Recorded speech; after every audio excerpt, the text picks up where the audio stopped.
Welcome to Central Colorado Springs Advice Givers Podcast, where we meet the movers and shakers of Colorado Springs. I've heard it said, if you're not embarrassed by the first version of your product, you've launched too late. It's a quote from Reid Hoffman, the founder of LinkedIn. By that measure, we have not launched this podcast too late.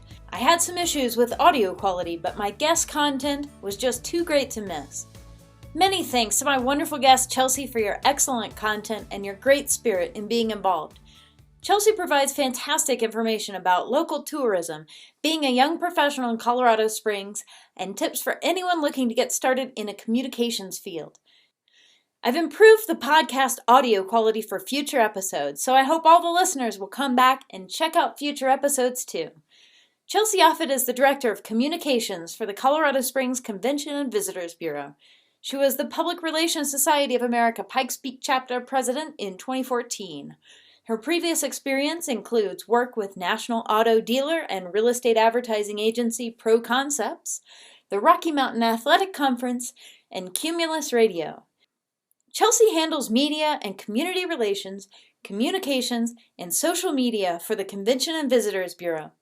This includes generating interest in Colorado Springs and the Pikes Peak region as a leisure, business, and event travel destination.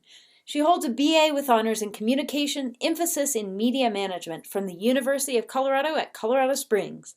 Without further ado, please welcome Central Colorado Springs Local Advice Givers inaugural guest, Chelsy Offutt. Hi, Chelsy. Welcome to the podcast. Thanks so much for being on. Hi, Lauren. Thanks so much for having me. So we have Chelsy Offutt, who is with the Convention and Visitors Bureau. She's absolutely the perfect person to speak to on this podcast because she's the Director of Communications and can tell everyone anything you want to know about Colorado Springs and the Pikes Peak region. So, Chelsy, what kind of things were you doing prior to the Visitors Bureau? So did you go to school for this type of work, and how did you end up doing this?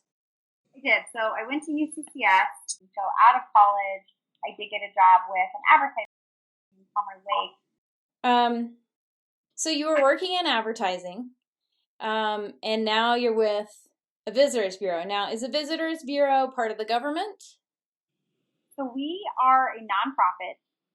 We are the marketing arm of the city. So technically, we are not city employees, but because the city has to deal with so much of the infrastructure and dealing with residents and just city things in general, they don't really have the manpower to promote Colorado Springs as a travel destination. So over the years, they have contracted with us to mainly do that job. And we've always had this discussion, like, we've been doing this for so long, why don't we have multi-year contracts? And just recently we signed a 3-year contract. So that was a nice inaugural thing that we're solid for 3 years. There is a chance that we may end up with no Visitors Bureau if it didn't get renewed?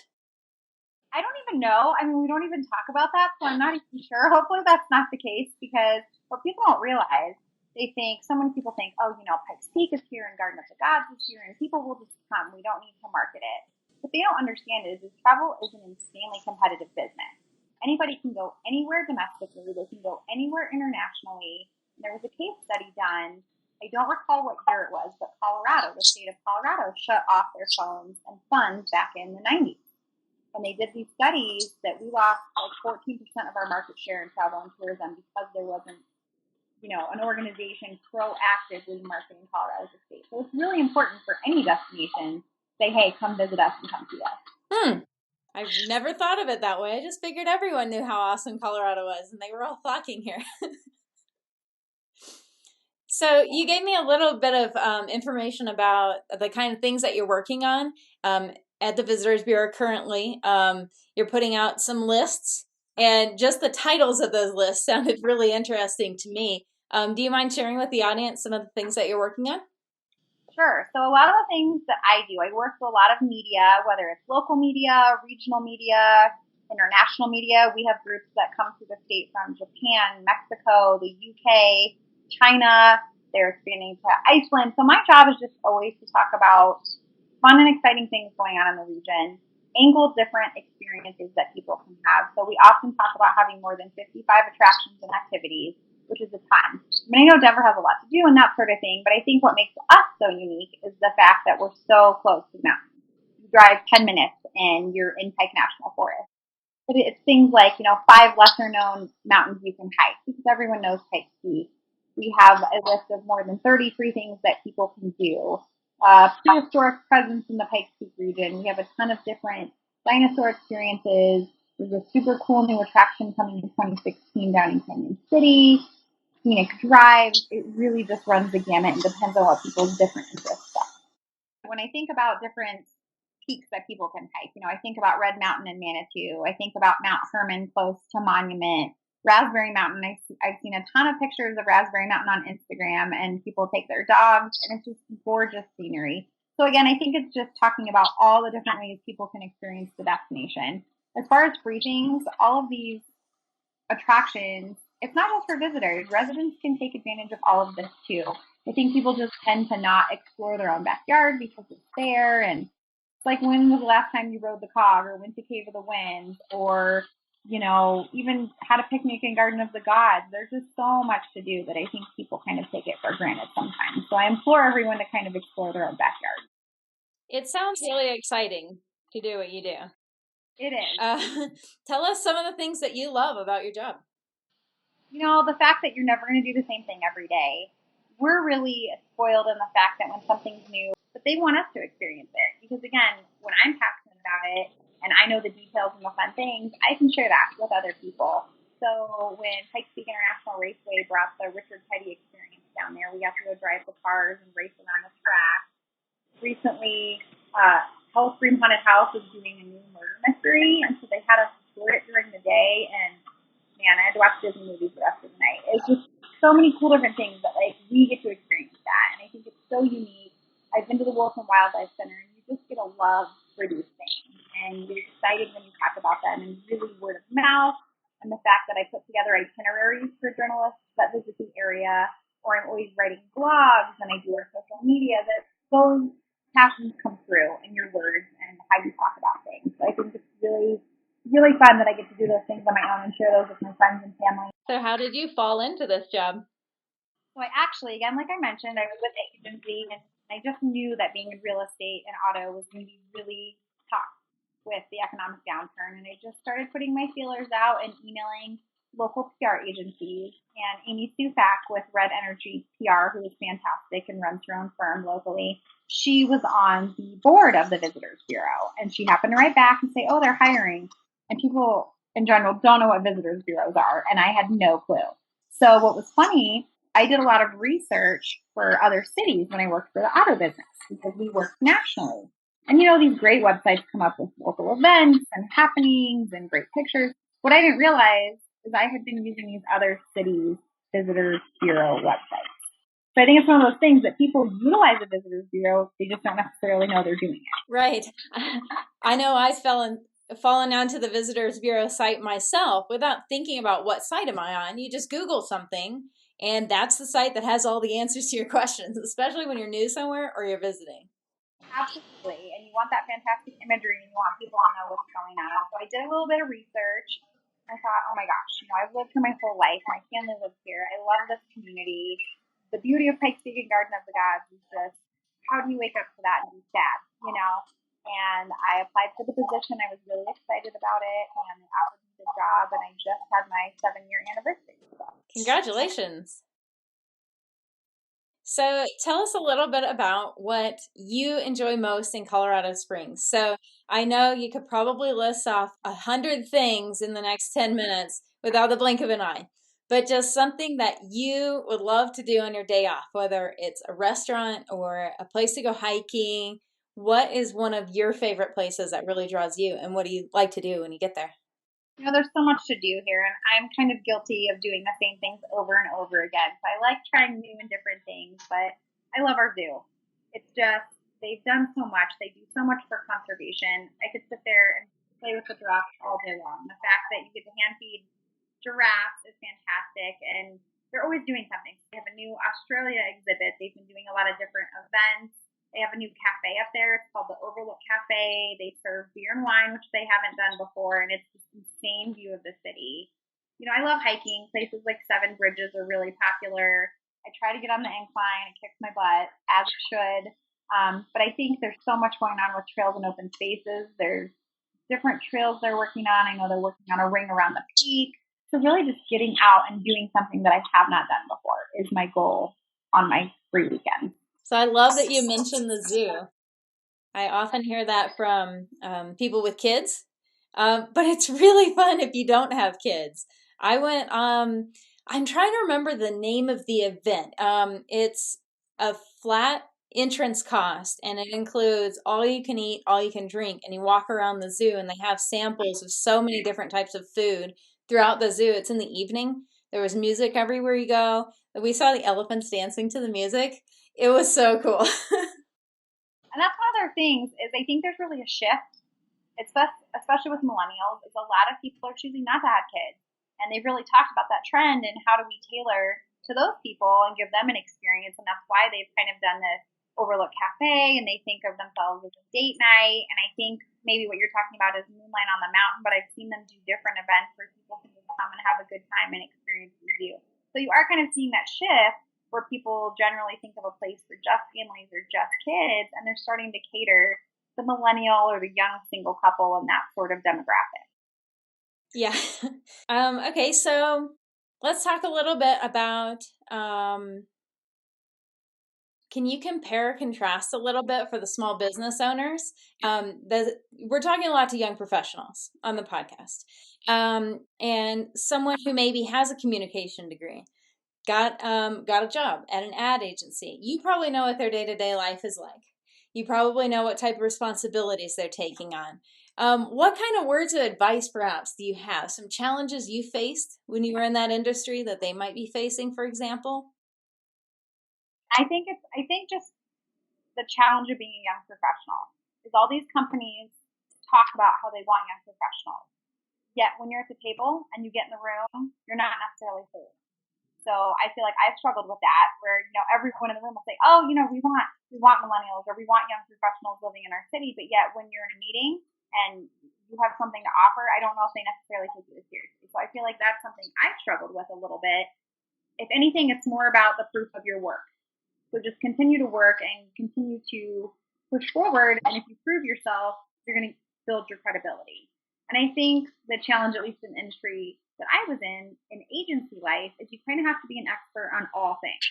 And that's impossible because if you think about the range of clients that you have, it could be, an attraction, it could be a hotel, it could be a car dealership. And so how do you know so much about every different client? So I think that's an advantage that people have when they bring a communication person internally, because you can then be an expert about your organization or your industry. So if you can find, my advice would be to find an organization that has internal communications, because you then can learn everything about that organization and be able to speak to anything that they're facing. That's an awesome piece of advice. Good. I tried. So you know what else I thought of when you said that was someone who has an organization which they want to grow and get more publicity, more business. Perhaps hiring someone who specializes in communications could be the perfect idea for them.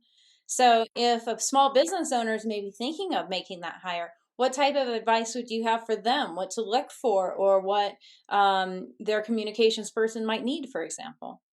Definitely. And I think, UCF has really expanded, and other, colleges in the region have really expanded their media and their communications offerings. Just since I've been at UCF, I know they have a lot of offerings for their clients. So even interns, with there, you did have to do an internship. So again, looking to some of the schools, if you don't have a big budget, and having this mutually beneficial relationship of them getting credit and you getting some work done. There's a lot of freelancers in our community as well. A lot of young professionals. I do some freelance on the side, for social and PR, just because, it's great and I'm helping local business and I already do it for my job. So why not help a little extra if I can on the side? So I definitely think looking at, students or people coming straight out of college or even just a little bit of contract work is always a possibility.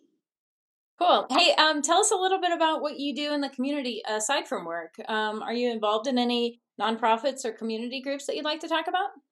So I definitely need to do a lot more. I have been on the board for the Public Relations Society of America for about 4 or 5 years now. I just finished my term, but that's a great group. again, if you're kind of in the PR and marketing world, there's always networking events, there's monthly programs. So over the years, I've helped develop the program, just served in a capacity. I was the president in 2014. So that's a nice little group that if people are interested. As far as, personal causes, I love animals. I have dogs that drive me crazy that I love to death. But I actually did a little bit of work for the Evergreen Retriever Rescue because honestly, if I had to go to the events and see the dogs, I'd come home with every single one. So more like how can I do phone interviews and how can I help in my expertise rather than like running the events or going and playing with the animals because I would have all of them. And I really, we had a great speed networking thing in our leadership program, and I met a lot of great people, and I'm interested in some different things. There's a women's resource exchange that sounds fantastic, and I think it's so great to have these tools for women who want to be professionals and aren't really sure how. I just think there's so many opportunities in our community, and the fact that we have so many nonprofits that there's really no excuse for not getting involved. So that's one of my goals. Yeah, I agree with that. I'll have to look up the number, but our nonprofits per capita is one of the highest in the nation. I know that for a fact. So you can't go wrong if you are looking to volunteer in this community. You'll be overwhelmed with the number of opportunities out there. So let's just wrap it up a little bit with whatever tips that you might have for someone who wants to get more involved in Colorado Springs. A couple other specific ideas of places you might recommend that they go, or groups that they get involved with. Definitely. And, we have a huge tourism community here. It's actually the third largest industry. It employs more than 16,000 people. So people don't necessarily think about rafting guides or concierge or, the wait staff at restaurants downtown. So there's some really great things happening downtown. The downtown partnership, the downtown development. The Olympic Museum is breaking ground this year, and it's going to be the only Olympic museum and Hall of Fame. So we're ecstatic about that. It's going to be downtown. It's going to be in an area kind of over by the Drake plant. So again, that's something that people could get involved with. There's just, again, it runs the gamut. I know city and county are really open to people serving on boards and committees. People can have so many opportunities to get involved. I know one fun thing that I really like is the flight program through Rotary, and that's those gorgeous butterfly sculptures that they do all over downtown each year, and then they auction them off. So there's different committees for that. And I think whether it's the aesthetics of our city or the humanities of our city, there's just so much to see and do. And again, I really encourage people, we have trails and open space and recreation and climbing, and there's just really no excuse to say you're bored or that there's nothing to do. I hate when people say that. It drives me crazy. What if someone right now hears this and they say, I just said I'm bored and I don't know what to do? What should they do? Where should they go? Website? They can go to visitcos.com. And again, I think people just tend to think that we cater to the visitor, which we do. But we have a great visitor information center downtown, and it's free. I mean, if you're bored, we're coming on the holidays, family might be driving you crazy, might be staying with you, what do we go do? We have volunteers that staff that area, and you're like, I want to go do this, or I want to go to Woodland Park, or what do I do that's outdoors and open year-round? I mean, they're there as experts for that. So feel free to stop into the visitor center. And I think some other services we have that people don't think they can take advantage of. We have wedding planning services. Like if you want to have a wedding, we have someone who does that for free, helps find location, reception. You want to run a family reunion, like say you're hosting it here in Colorado Springs this year, we have someone who's dedicated to that. If you want to bring a youth sports competition here and you're not sure who to turn to, we have someone who's dedicated to that. And it's all free. So again, we have all these resources that people don't necessarily realize that they can take advantage of. So I would just implore residents to take advantage of our organization as much as they can. So where is the visitor center located? It is at 515 Cascade, and it's right on the corner of Cascade and Cimarron where the sound shop is in the old trolley building. And then what's your website again?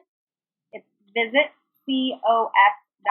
We have coupons, itineraries, our list of free things. Like I said, there's so much information on there. And, if people have ideas, we're totally open to that. Like if someone wants to do a guest blog and, hey, these are 6 trails that are the easiest to do in the region, I am all about it. So, hey, quick question. If someone has a tourism-related business, should they also contact you? What would their process look like? Absolutely. So we are a partnership-based organization. we have community partners. So say, we just want to promote the area, people get listings on our site, but there's huge benefit to being a partner of our organization because we're always marketing.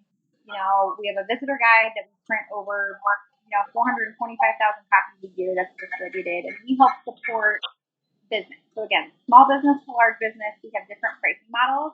So say you're a small bed and breakfast, you're not going to pay the same price as Try a Mountain Resort, right? So we really do cater to people and their business. And it's just another way for us to help get exposure. So absolutely reach out to the visitors here. There's so many different things we can do for small and large. Okay, awesome. Do you have any other parting thoughts before we go? No, again, I love this community and I love to meet others that do. And seriously, if you're bored, tweet me, email me, go to the website. I'll give you plenty of ideas. So awesome. All right. Thanks so much for being on, Chelsy.